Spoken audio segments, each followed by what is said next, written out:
Itu bening. Halo?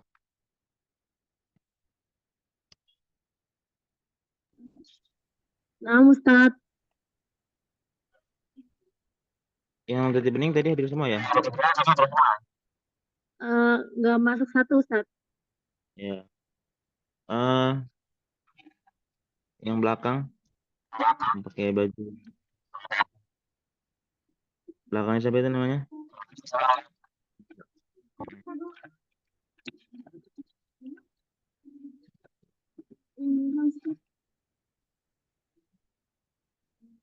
Ada tiga Ustadz yang di belakang. Gelas. Yang gelas. Yang apa itu nah? Yang gelas ya? Di belakang ada tiga orang, Ustadz. Iya belakangnya si Haura itu. Ya. Haura bukan? Ya itu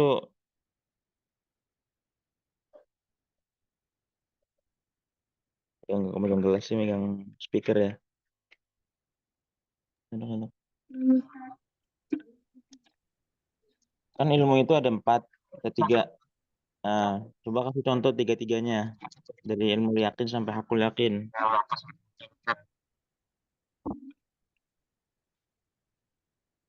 HP-nya dikasihkan ke sana Contohnya, atau maju terus maju.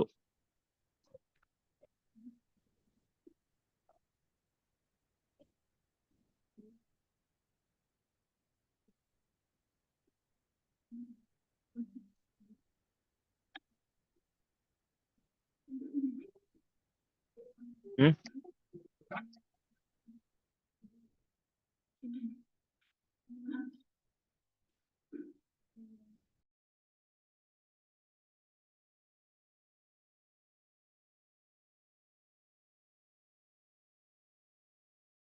Ayo.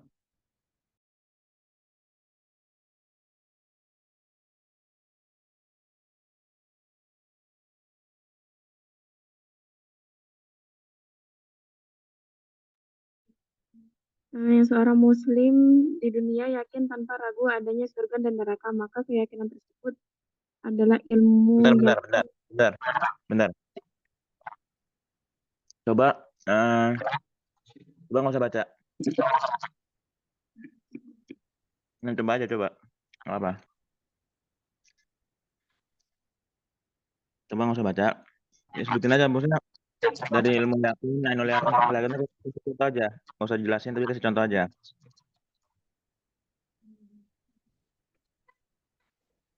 Paham nggak? Ilmu yakin.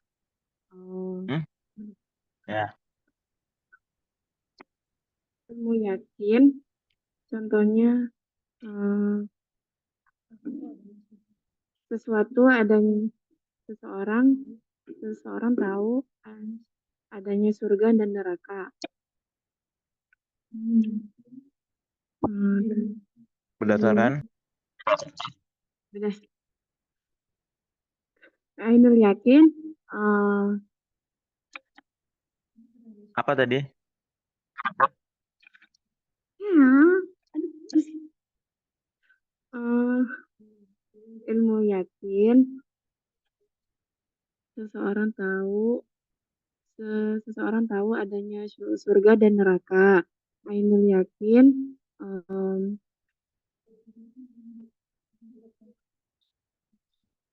di padang mahsyar nanti surga dan neraka akan diperlihatkan kepada seluruh manusia. Hmm. Kalau yang aku yakin, eh,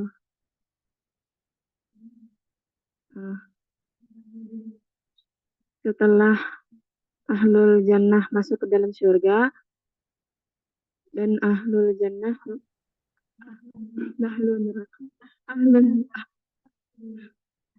ahlul neraka masuk ke dalam neraka. Oke. Itu mungkin sebenarnya lebih kepada tahapan sih ya. Kalau contoh sih maksudnya, udah benar, udah paham maksudnya. Cuman gini, kalau ilmu yakin, itu dia mengetahui berdasarkan hanya informasi. Dikasih tahu. Saya tahu surga dan neraka itu tahu dari karena baca ya, karena baca jadi tahu, karena mendengar jadi tahu, karena diceritain jadi tahu. Itu ilmu yakin. Kalau ainul yakin, benar dia maksudnya ketika sudah melihat di padang mahsyar gitu. Berarti keyakinan dia yang dia tahu dari membaca belajar itu semakin terbukti ketika dia melihat. Nah, ketika di akhirat nanti dimunculkan surga dan neraka. Bahkan bukan cuma di padang mahsyar, di kuburan itu masing-masing itu sudah ditampakkan surga atau nerakanya. Orang muslim itu ketika di kuburan sudah ditampakkan surga sehingga dia akan ingin cepat-cepat ke surga. Orang kafir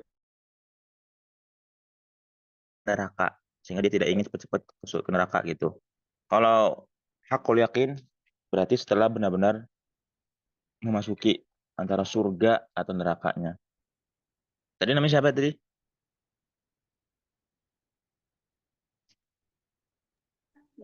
Hah? Malika Ustadz. Malika. Oh, ya.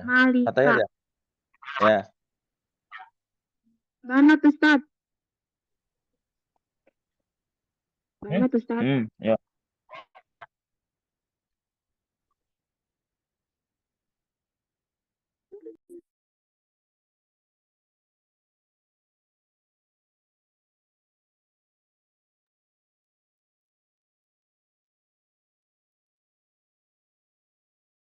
Di timnya itu berapa orang?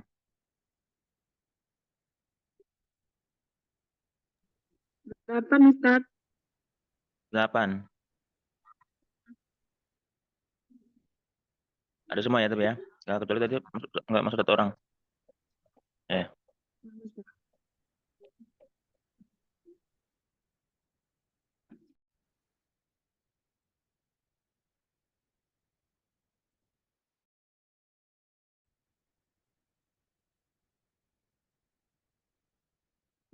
Al-aslu baqa'un ma kana ala ma kana.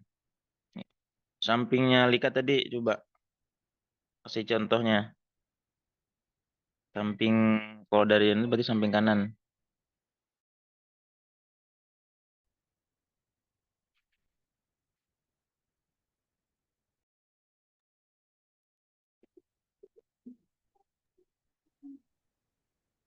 Samping kanan ya samping kanannya nggak apa deh.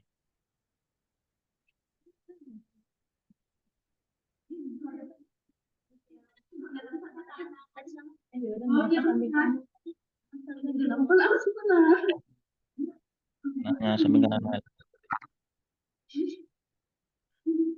Ya.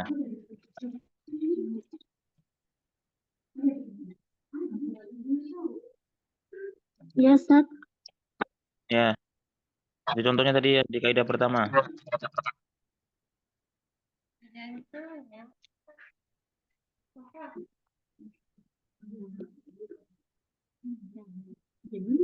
Al-aslu baqa'un ma kana ala ma kana.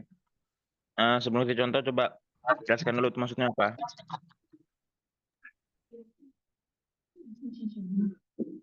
Hukumnya. Nanti gimana tuh?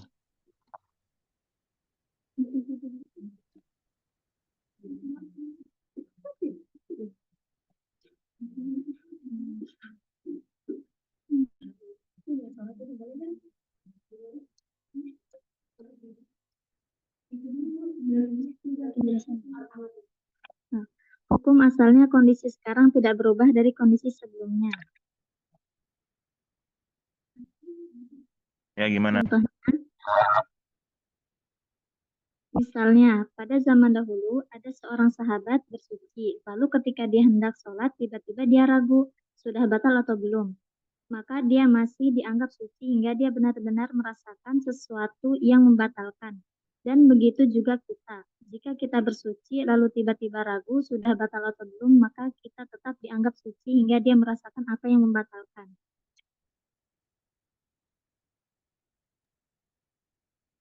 Itu ada catatannya. Ada. Ada, Ustaz. Oke. Coba kasih contoh lain.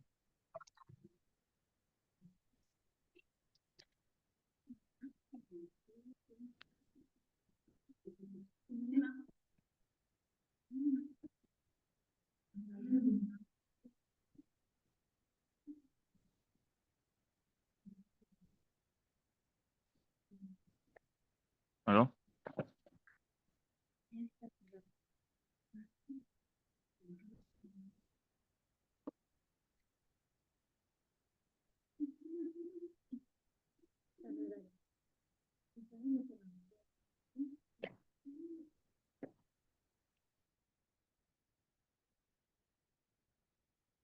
Yang nggak dianggap mudah.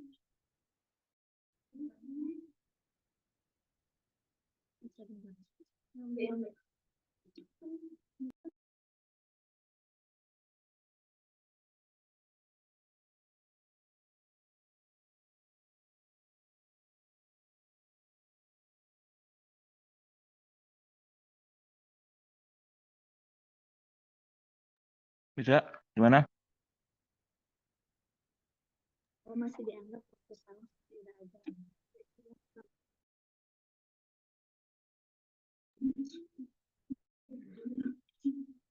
Misalnya mati lampu pada waktu sahur. Mati lampu terus kita masih sahur dan kita nggak dengar azan, nggak dengar azan subuh, maka itu masih dianggap waktu sahur hingga azannya terdengar jelas. Sampai ada bukti kalau benar-benar udah azan subuh.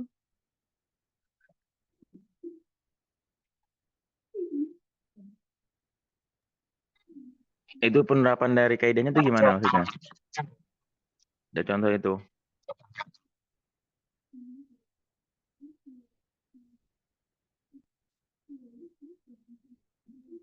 Permasalahan yang kayak gimana, terus yang tidak berubah tuh apanya gitu. Yang tidak berubah hukumnya. Yang tidak berubah. Yang tidak berubah hukumnya. Hukum apa? Hukum puasanya. Sahur. Ya, jadi dia tidak berubah apanya? Apakah dia tetap wajib sahurnya atau apanya gitu?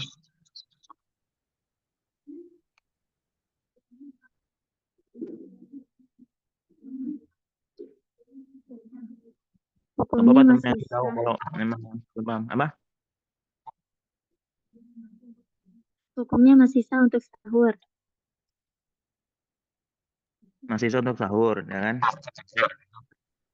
Sampai Sampai sampai sampai ada bukti kalau benar-benar sudah azan subuh. apa tuh buktinya? Ini sudah terprogram dari apa? Hmm? Misalnya langitnya sudah cerah Berarti, atau dengan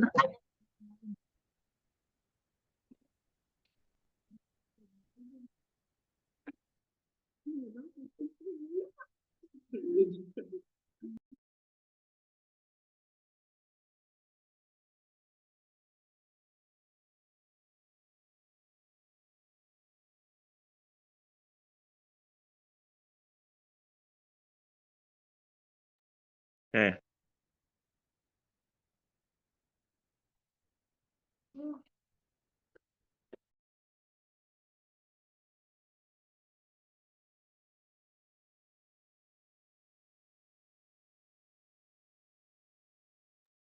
Oke. Seperti yang bilang kemarin, kalau bisa setiap asrama itu kan memang terbatas ya kameranya. Nanti kalau bisa setiap pertemuan tuh jangan yang di depan tuh dia terus atau yang di belakang tuh dia terus. Nanti biar kelihatan gitu. Karena kan bukan offline, tapi online. Atau kalau misalnya dilihatin semuanya gitu, kalau memang dikit. Jadi misalnya di Nozart itu, ya berarti ke belakang atau kelihatan semua. Ya, jadi biar yang lain tuh juga sama gitu. Oke.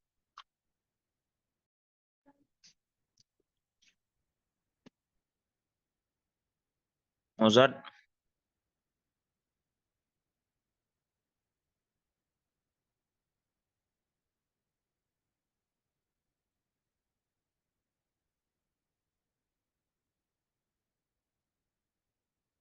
Halo?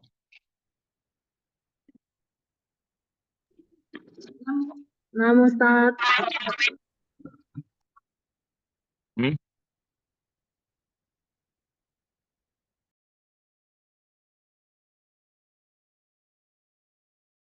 Nah, Ustaz. Lengkap kan menurut?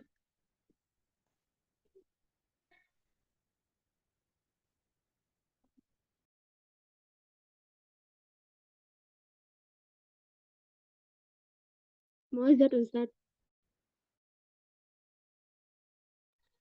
Apa?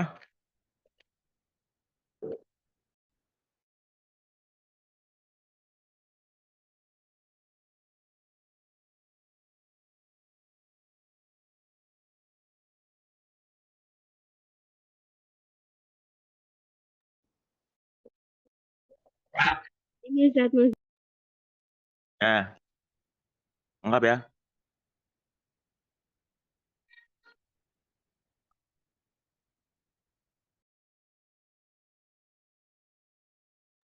Naam, Ustaz.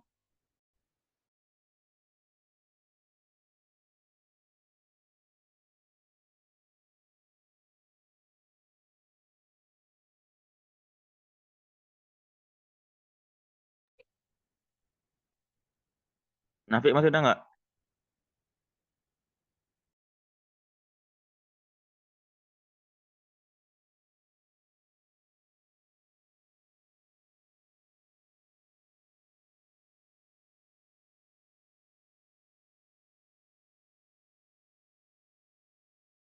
Loh.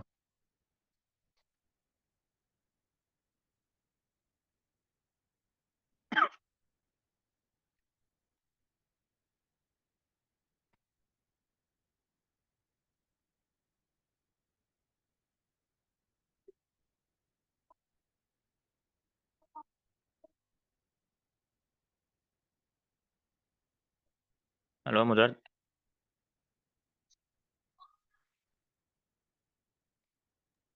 Naam, Ustaz.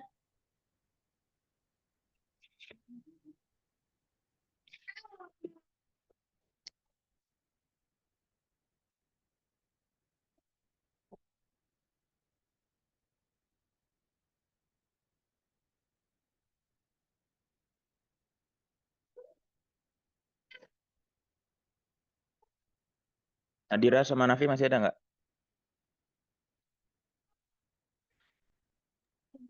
Masih ada, Ustaz. Ya, mana?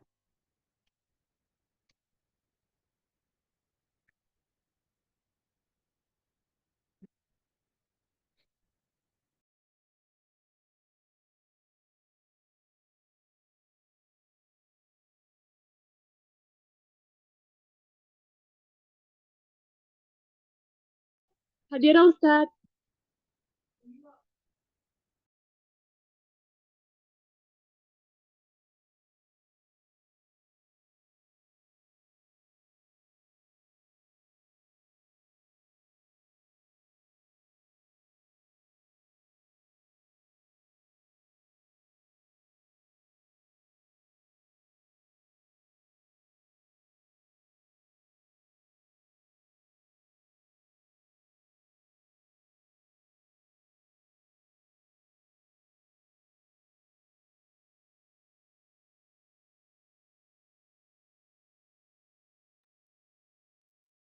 Al-aslu fil asya'i al-ibahatu. Kaidah keempat.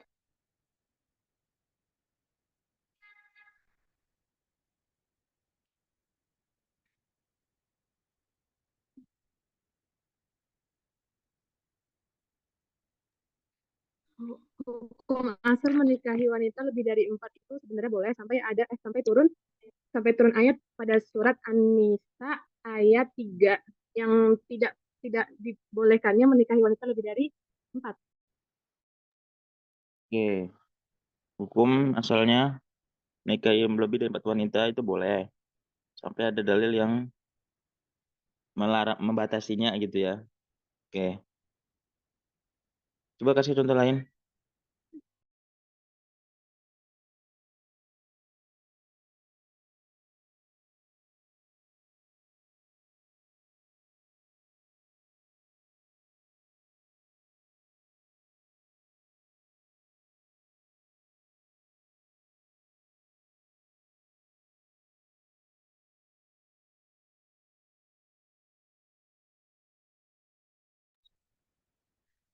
Hukum asal menikahi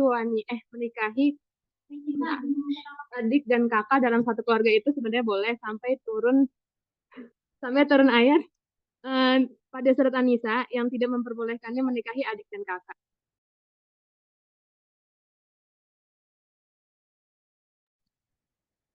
Hmm. Tahu dalilnya yang membatasin?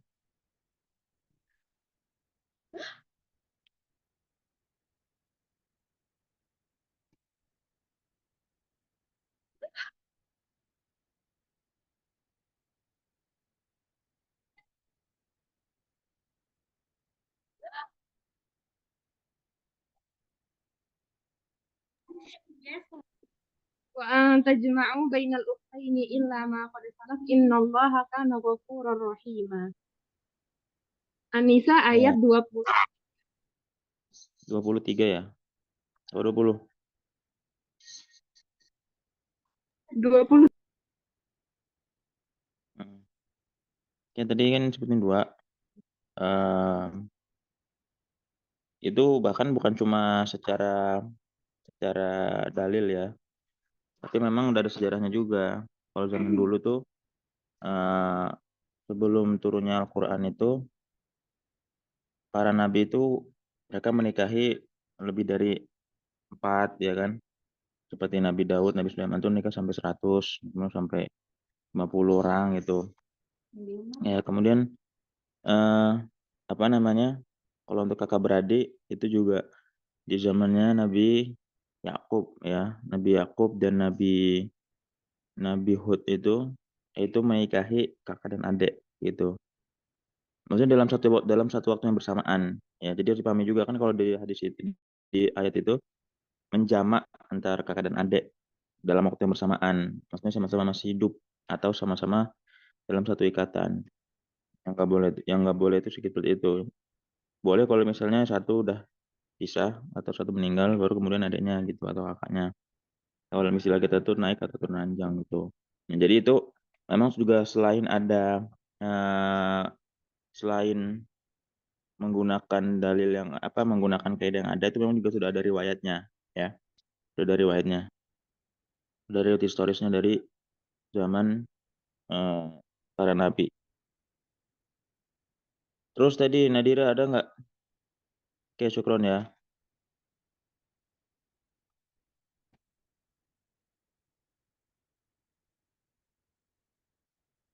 Nadira, ada orangnya? Ustaz. Hah?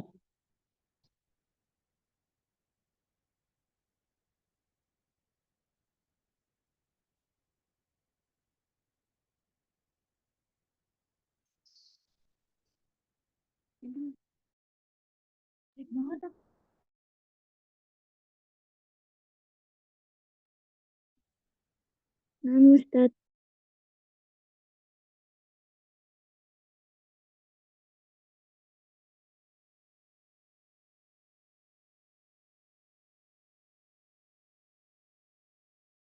Al-aslu fil idhafati al-aslu idhafatul hadasi ila aqrabi waqtihi. Kaidah ketiga.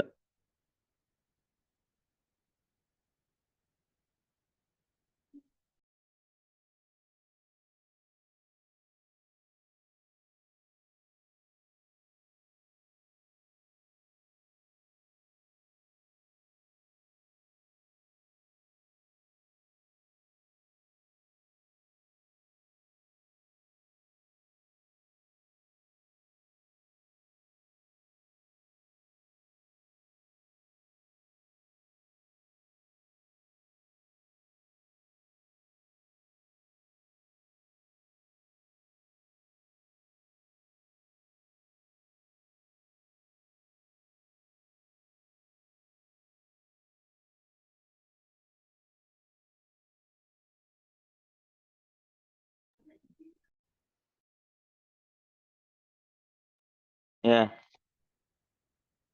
Nah, ya.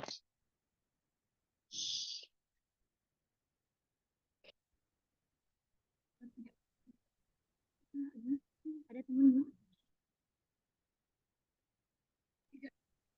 Ada temen sakit. Hari pertama dia jalan-jalan. Terus hari kedua dia makan-makan junk food. Terus hari ketiganya dia kegerimisan. Terus hari keempat dia kehujanan. Terus hari kelimanya dia sakit.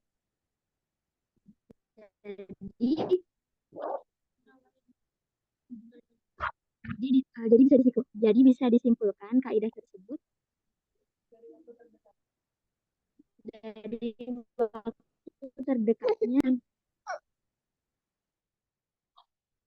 Gimana?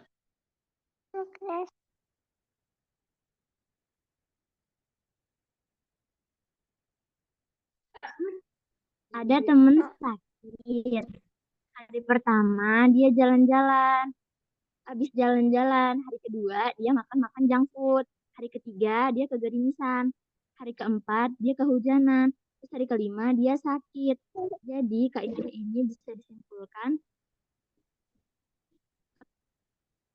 Apa? Jadi kaidah ini bisa disimpulkan penyebab dia sakit adalah karena kehujanan.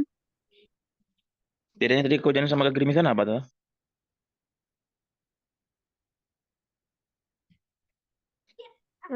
Kalau gerimis, Ya. Satu lagi.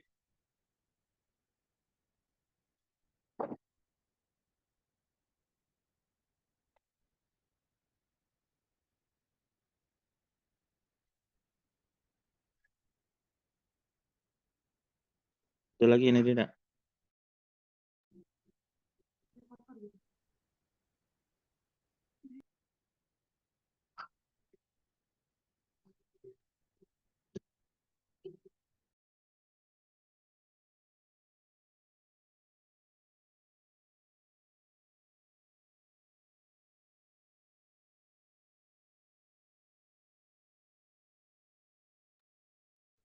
seorang wanita jerawatan.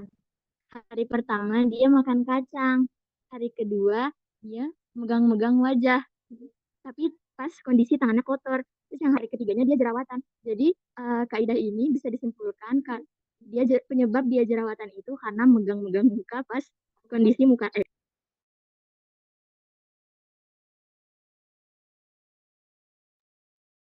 Ya. Ya, nggak apa-apa.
Al-yaqinu la yazulu bisyakki. Tadi ada empat ini ya, empat kaidah.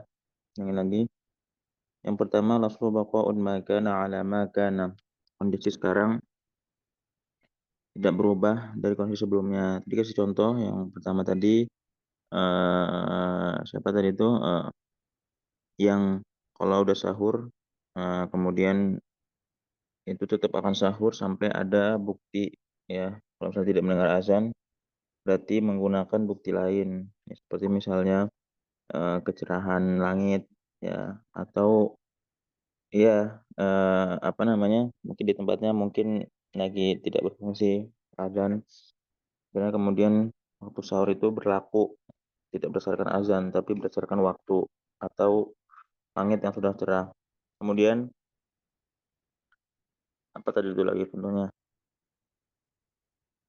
berwudu ya, berwudu itu eh, tidak batal sampai benar-benar ada sesuatu yang membuat dia batal secara yakin. Kemudian yang kedua, al-aslu fi umuril 'aridatu al-'adamu. Ya bukan. Al-aslu itu fadul hadatsi ila qadri waqtihi. Menyandarkan hukum asalnya pada sesuatu yang terdekat, ya. Ketika melihat ada kondisi kejadian atau apapun itu, semua hal pasti ada sebab, ada akibat, ada sebab. Nah, dan sebab itu kadang bisa bermacam-macam. Kadang dia berurutan, ya, kadang cuma satu gitu. Nah, ini harga keadaannya berlaku untuk yang dia tuh berlebih dari satu penyebab. Supaya kita tuh bisa menghukuminya dengan satu hal saja gitu. Yang seperti undang-undang, karena kalau undang-undang dia ketika misalnya kita melihat ada hukum pidana atau perdata itu dia menggunakan apa namanya, menggunakan banyak sebab, satu sebab gitu, sehingga ketika dia dihukum itu jelas dengan pasal berapa gitu, ya.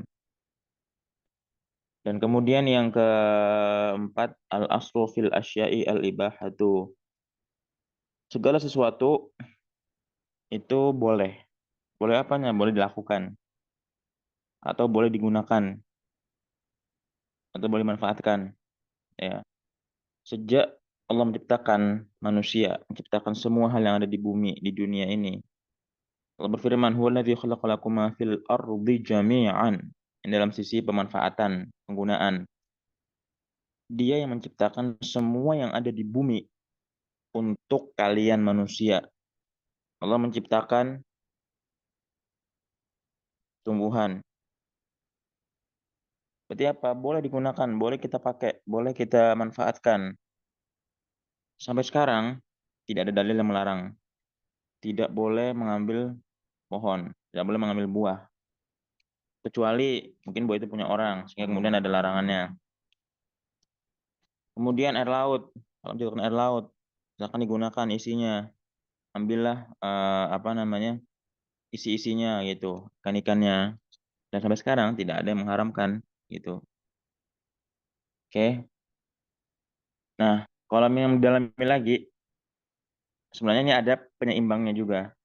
Selain sesuatu yang diperbolehkan, ya, sebaliknya adalah ibadah. Ibadah itu pada asalnya adalah tidak diperbolehkan sampai ada dalil yang memerintahkannya gitu. Tapi nanti ini pembahasannya panjang, ya. Ada tambahan aja, ya. Balik pada tadi, waladzi khalaqa lakum ma fil ardi jami'an. Al-aslu fil asya'i al-ibahatu. Semua hal itu boleh dilakukan, ya. Jadi tadi kalau tadi dia memanfaatkan sesuatu, nah kemudian juga ada melakukan apapun perbuatan kita sebagai manusia, gerak badan kita, perbuatan perkataan, itu semuanya asalnya adalah boleh. Kalau mau ngomong apa, mau berbuat apapun, ya, itu diperbolehkan. Sampai ada dalil yang melarangnya, ya. Apa? Satu persatu. Kalian tidak boleh berkata kasar, berkata menyakiti, berkata gibah. Kemudian juga kalian tidak boleh berbuat kerusakan, ya, kerusakan di bumi, melakukan perbuatan yang haram, ya, berdosa, berjudi, berzina dan sebagainya. Itu dilarang, ya. Yang memang pada asal semua itu adalah boleh. Tapi kemudian ketika di zaman Nabi turun satu persatu ayat-ayatnya, dalil-dalilnya. maka itu menjadi suatu keharaman, ya. Itu juga berlaku kalau kita tinggal di suatu tempat, berarti berlaku juga hukum adat, ya. Misalnya di suatu kampung, kan beda-beda kalau adat itu ya, dia semakin makin makin banyak kampung itu makin banyak adat dan budaya. Ada beberapa kampung, misalnya kampung ini dia tidak boleh kalau misalnya ada kampung yang memang dia punya budaya kalau misalnya masuk ke rumah orang, tidak boleh pintu belakang misalnya gitu. Nanti kalau nggak gini-gini gitu. Itu kan masih ada itu. Terutama untuk orang-orang yang memang bukan orang kota, ya orang-orang desa, orang-orang daerah, ya.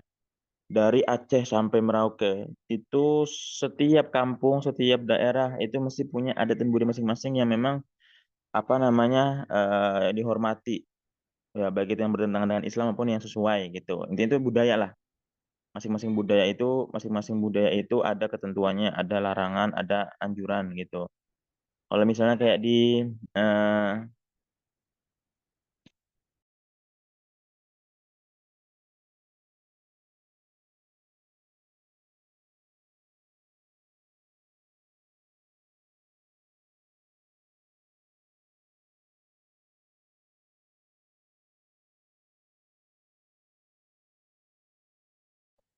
halo,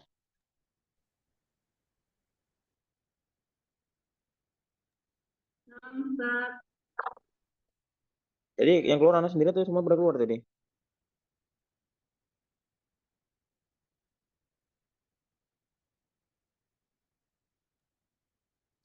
Enggak, yang tadi keluar Ustaz. Ya, bagaimana tadi?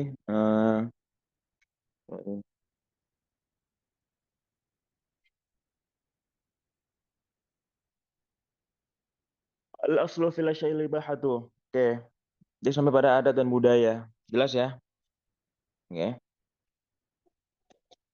Selain juga dalam aturan secara umum dalam agama, itu juga berlaku juga aturan yang berlaku dalam budaya, dalam adat dan budaya pada setiap daerah.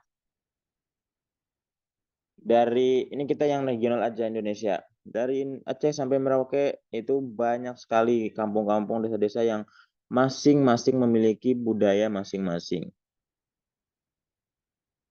Ya, atau lebih tepatnya etika lah, etika dalam suatu kampung misalnya. Kalau di kampung ini apa namanya? Misalnya kalau di kampung ini nggak boleh masuk di pintu belakang.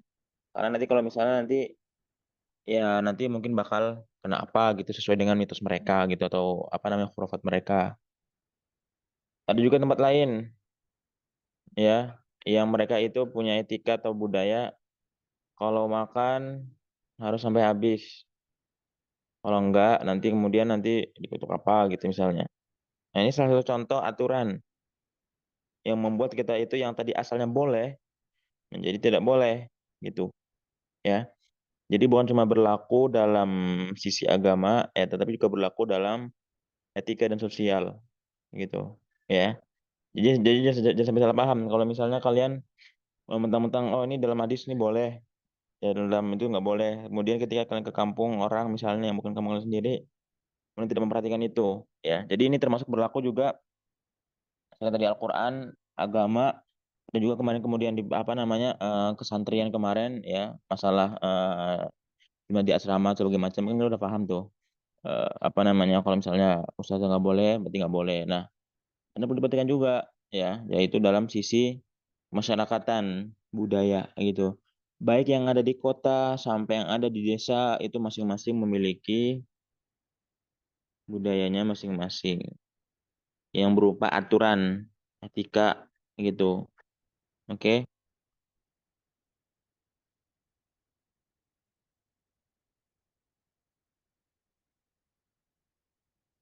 paham nggak? Soalnya kedengeran masih?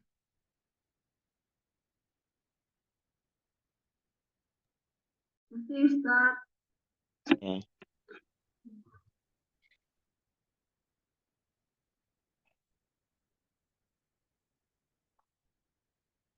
Kemudian yang terakhir ya al-aslu fil jima' ya tahrimu. Hukum asal dalam masalah berhubungan adalah haram. Ini baru pengecualian, ya. Kaidah kelima itu adalah pengecualian, ya. Yaitu adalah berhubungan dengan perempuan itu adalah haram kecuali ada yang menyatakan sah sebagai suami istri atau budak. Ya, jadi selain tadi yang diperbolehkan, itu ada yang memang dari awal memang nggak boleh. Itu yaitu adalah berhubungan Pak, itu menjadi haram sampai ada sesuatu yang menyatakan itu halal. Ya, dalilnya banyak itu. Ya, dari Al-Mu'minun, kemudian Al-Ma'arij dan sebagainya. Nah, itu jelas. Oke.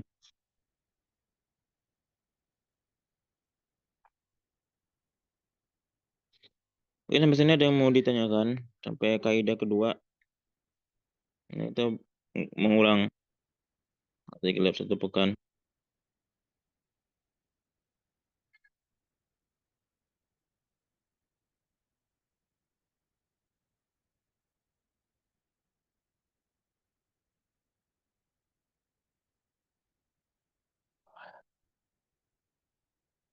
Belum ada.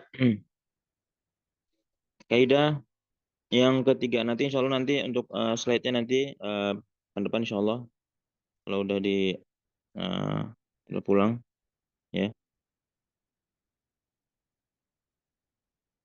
Kaidah yang ketiga. Bentar.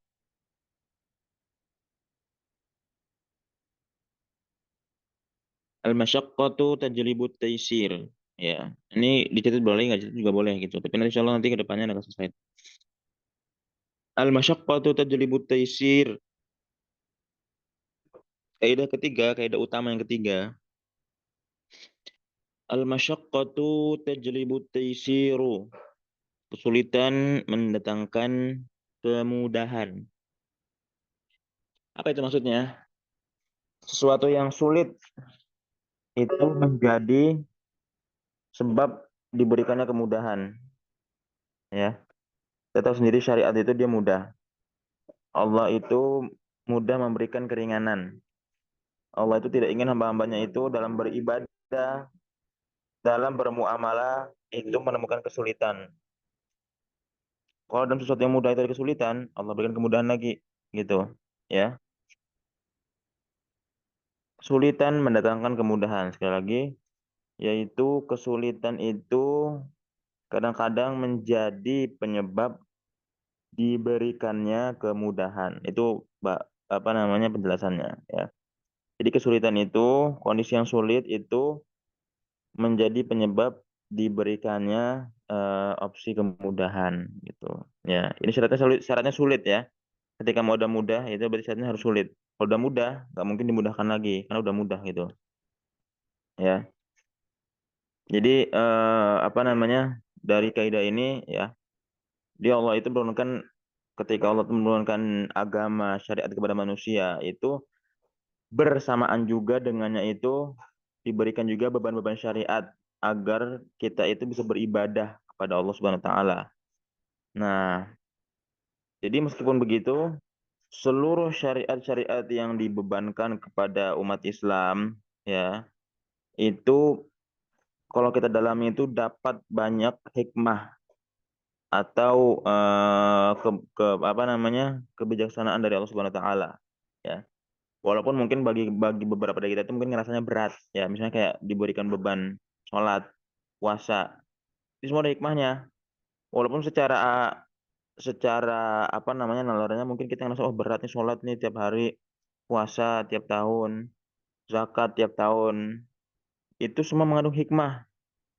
Tapi apa mengandung hikmah walaupun walaupun kita di awal merasa berat gitu.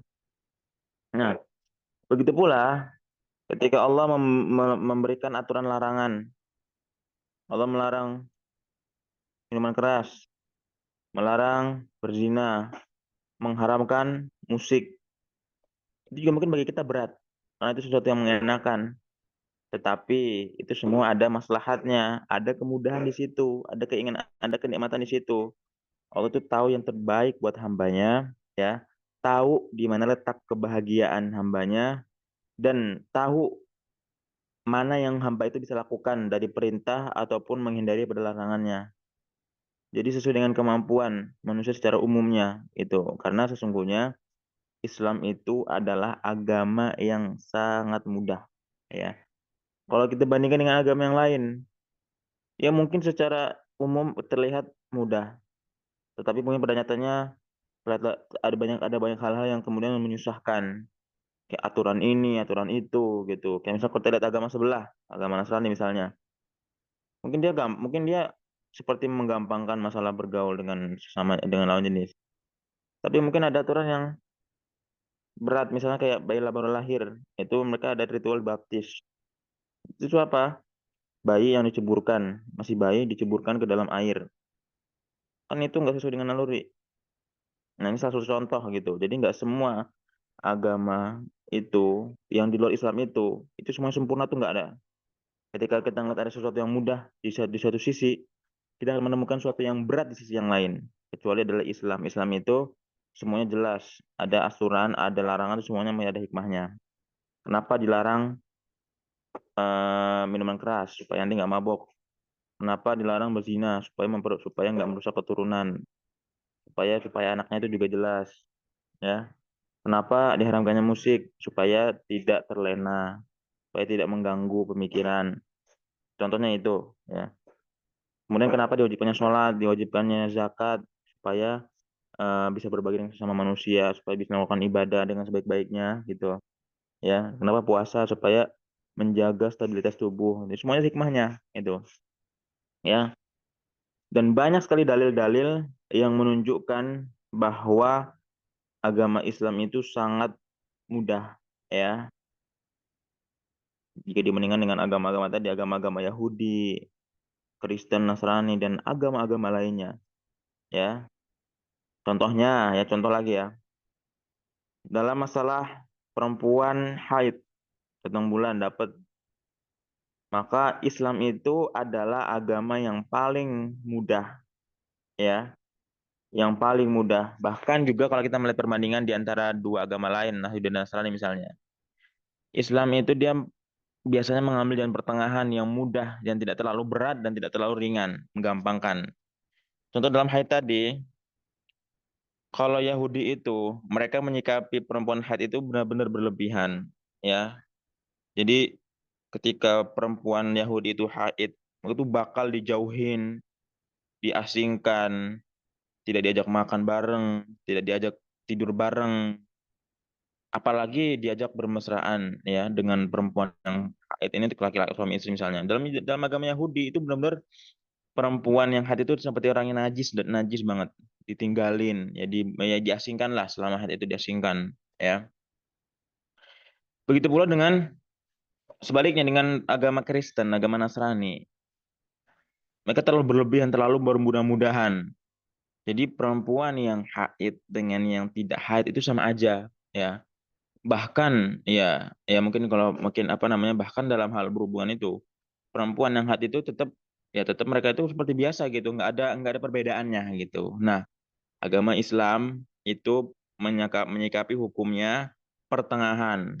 Jadi dalam Islam perempuan yang haid itu, ya, tidak boleh berhubungan itu aja. Tetapi dalam hal yang lain dia masih boleh diajak makan, diajak main, diajak jalan-jalan. Itu nggak masalah gitu, ya.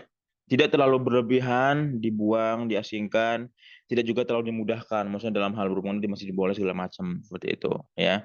Salah satu contoh ya bagaimana Islam itu menganggap mudah. Jadi tidak terlalu memberatkan, tidak terlalu menyusahkan, ya. Nah, itu tahu sendiri kan perempuan kalau dia itu haid itu, ya apa namanya, eh, ada hal yang tidak bisa didekati, ya, nah bahasa itu najis lah gitu, ya. Tapi bukan berarti kemudian dia dijauhin, hanya najis secara fisik, bukan secara badannya gitu, bukan secara apa namanya, jiwanya gitu, ya. Maka dalil-dalilnya itu banyak, ya, seperti juga Rasul mengatakan Islam itu adalah agama yang pertengahan, tidak terlalu ifrat, ya, kalau kalian mungkin udah pernah dengar istilahnya, tidak ifrat wala tafrid, ya, tidak berlebih-lebihan. Ifrat tidak terlalu berlebih-lebihan, ya, terlalu gulu terlalu over ya. Dan juga tidak terlalu tafrid atau menggampang-gampangkan ya. Tidak terlalu berlebih-lebihan dalam menganggap suatu hukum dan juga tidak terlalu meremehkan, menganggap remeh, menggampangkan suatu hukum itu. Rasulullah bersabda, "Inni ursiltu bihanifiyatin samhatin." Aku tuh Rasulullah bersabda, satu dia itu dengan membawa agama yang sangat mudah, ya. Maka kemudahan inilah yang menjadi dasar daripada agama Islam ini, ya. Allah itu berfirman, ya, dalam surat Al-Baqarah, ya kalau nggak salah, yuridullahu bikumul yusra wa la yuridu bikumul usra. Ya, Allah ini menurunkan agama Islam bersama dengan kemudahan-kemudahan. Allah berfirman, ya, yuridullahu bikumul yusra wa la yuridu bikumul usra. Kalau kalian tahu ya, yang udah hafal, Allah itu menghendaki, menginginkan kemudahan bagi kalian dalam hal apapun. Wala yuridu bikumul usr, dan tidak menginginkan segala sesuatu yang susah buatmu, ya. Oke. Dalam ayat ini juga berfirman, "Wa ma ja'ala 'alaikum fid dini min haraj." Dan Allah itu sekali-kali tidak ingin kamu itu sulit dalam beragama, sulit dalam melakukan apapun, ya. Jelas ini ayatnya. Allah itu kalian tidak pernah menginginkan kalian itu susah dalam agama terutama maupun dalam hal-hal yang lainnya. Kalau misalnya kita melihat kok masih ada orang yang merasa keberatan, merasa kesusahan, merasa Islam itu agama yang berat, beban dan sebagainya. Nah, ini berarti dia memang dari sana udah malas untuk tidak beragama, atau dia terlalu apa namanya, orientasinya dia terlalu rendah gitu. Karena sesuatu yang gampang aja dia menganggap susah, terus mau dengan hal apa lagi yang gampang itu, ya. Kalau mungkin dia di Yahudi ngerasa berat, itu wajar. Tapi kalau di Islam udah diberikan kemudahan, masih ngerasa berat, nah itu baru nggak bener gitu, ya. Kalau kita sejarah kan Yahudi itu zaman Nabi Musa, orang dulu kalau orang berbuat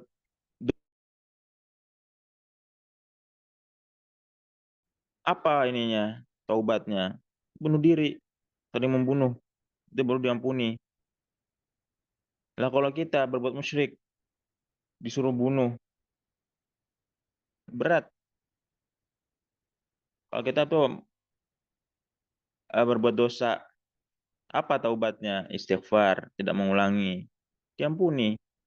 Zaman dulu membunuh sudah baru diampuni. Zaman Nabi Musa, kalau bajunya terkena najis, diapain? Dipotong, disobek.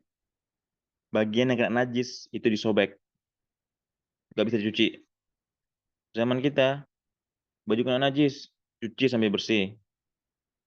Ya, kena najis apapun, cuci sampai bersih.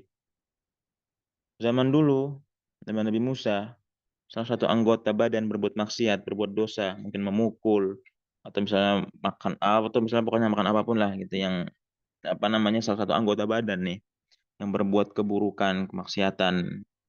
Apa taubatnya? Salah satu anggota tersebut itu harus dipotong. Kan berat. Zaman dulu sunat itu harus dipotong. Zaman sekarang cukup dibuka saja. Jadi zaman dulu dengan zaman sekarang, ya, itu udah banyak sekali apa namanya, kemudahan-kemudahan yang diberikan, ya. Jadi makanya harus bersyukur kita sebagai seorang Islam. Umat Islam itu diberikan rukhsah-rukhsah dalam beragama, ya. Rasul juga bersabda, "Inna dina yusrun, wa lan yushaddad dina ahadun illa ghalabah." Ya. Saddidu wa qarribu wabshiru wasta'inu bil ghudwati war rahati wa syai'in minal dirj. Sungguhnya agama Islam itu agama yang mudah, dan tidak ada seorang pun yang menyusahkan agama Islam kecuali dia kalah.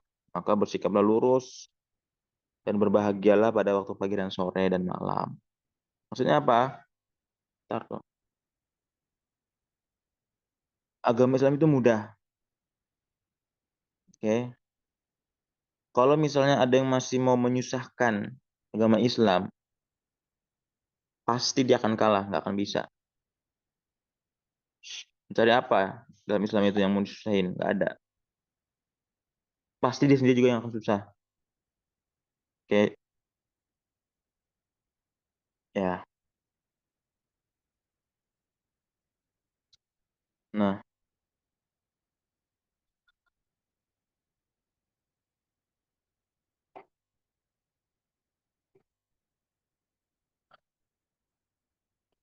oke. Jadi itu apa namanya? Contoh penerapan dalam kemudahan, ya. Nah, kemudahan ini mungkin bos saya dicatat ya. Kemudahan dalam Islam, dalam agama itu ada dibagi menjadi dua, ya. Kemudahan at-takhfif itu dibagi menjadi dua. Al-aslu dan thari, ya. Jadi kemudahan itu ada bentuknya dia memang pada asalnya mudah atau ada keringanan karena ada sebab, ya. Memang dari asalnya dia amal sudah mudah atau memang ada sesuatu yang sebenarnya susah kemudian dijadikan mudah gitu. Ya, ini dalam Islam itu ada dua jenis kemudahan, ya. Dan insya Allah nanti akan dibahas pada pertemuan selanjutnya. Karena nanti ada banyak poin-poin gitu, ya, poin-poin. Oke. Mungkin sampai sini ada pertanyaan?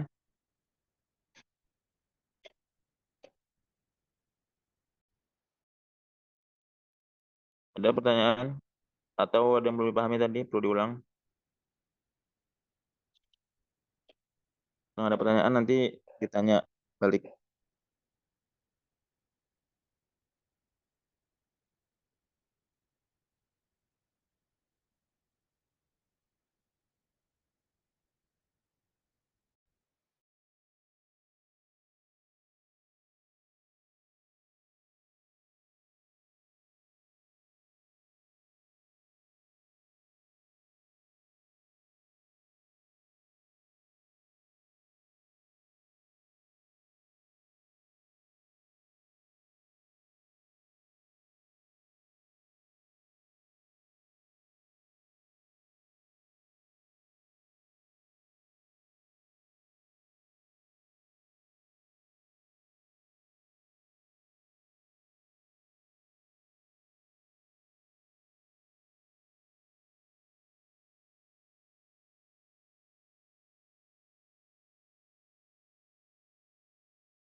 Amal Islam. Oke.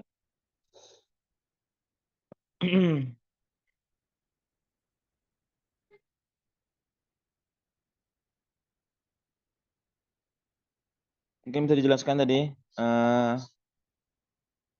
apa ini maksud dengan kaidah ketiga tadi? Al-masyaqqatu tajlibut taysir. Kesulitan mendatangkan kemudahan.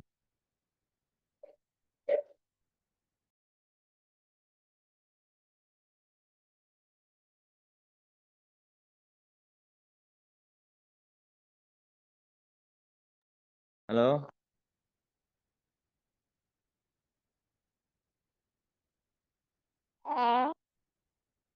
Al-Islam. Dengar suaranya?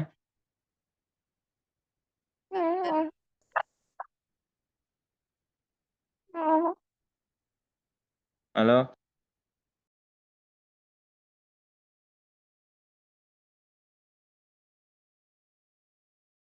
Ya Ustadz. Ya.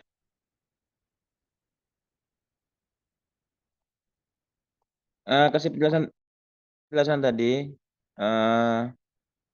tentang kaidah utama yang ketiga tadi. Bebas siapa aja.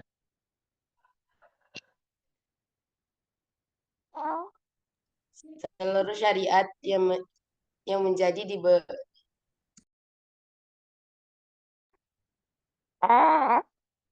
Hmm? sesuatu yang sulit sebab menjadi kemudahan. Gimana?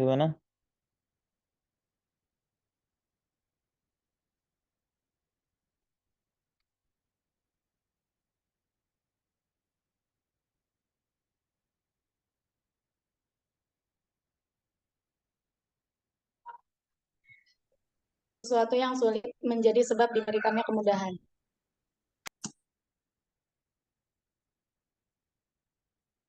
Oke. Apa?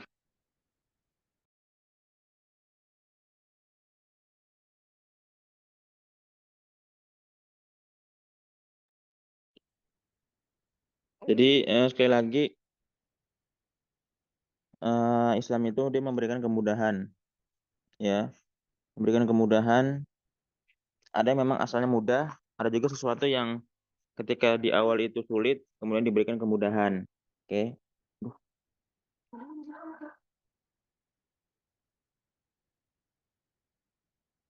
Nah,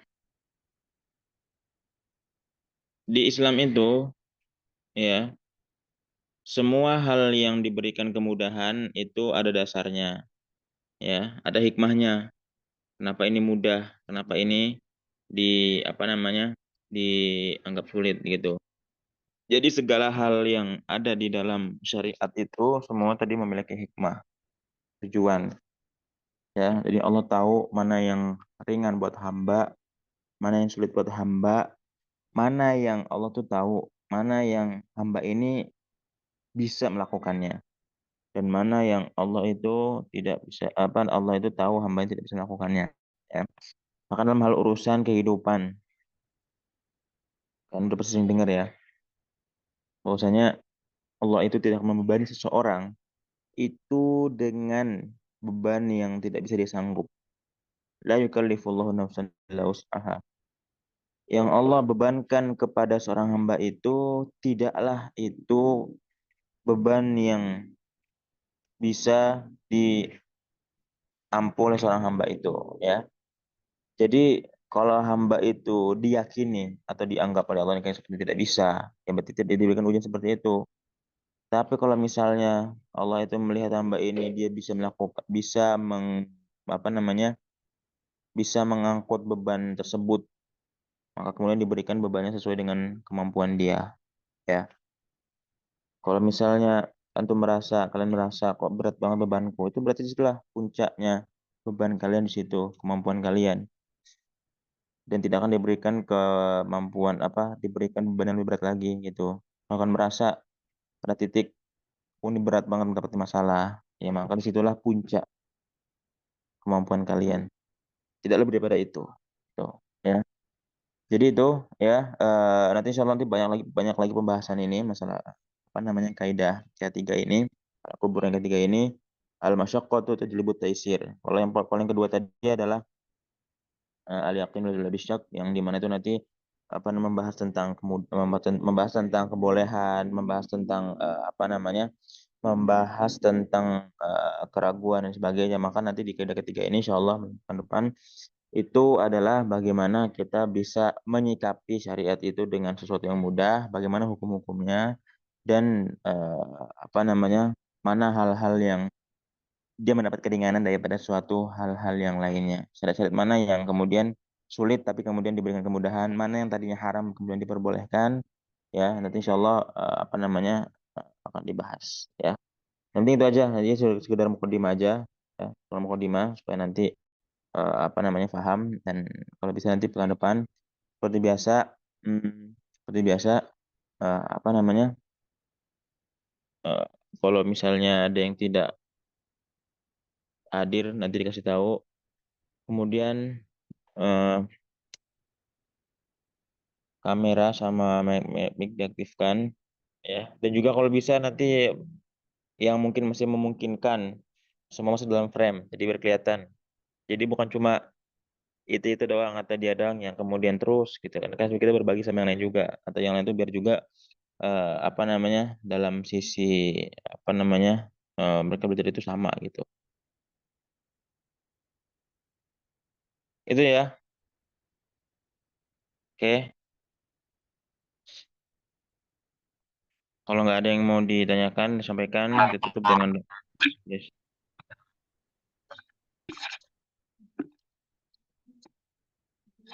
Alhamdulillahirabbil alamin. Subhanakallahumma wa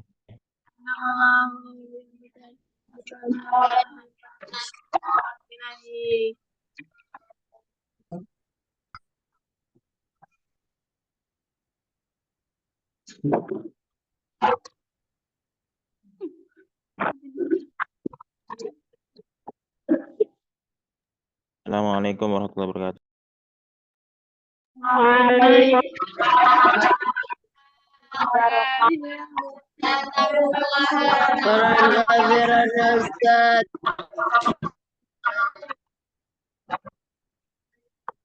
Mohon maaf ya tadi aku orang agak lemes ya. Ya, Assalamualaikum.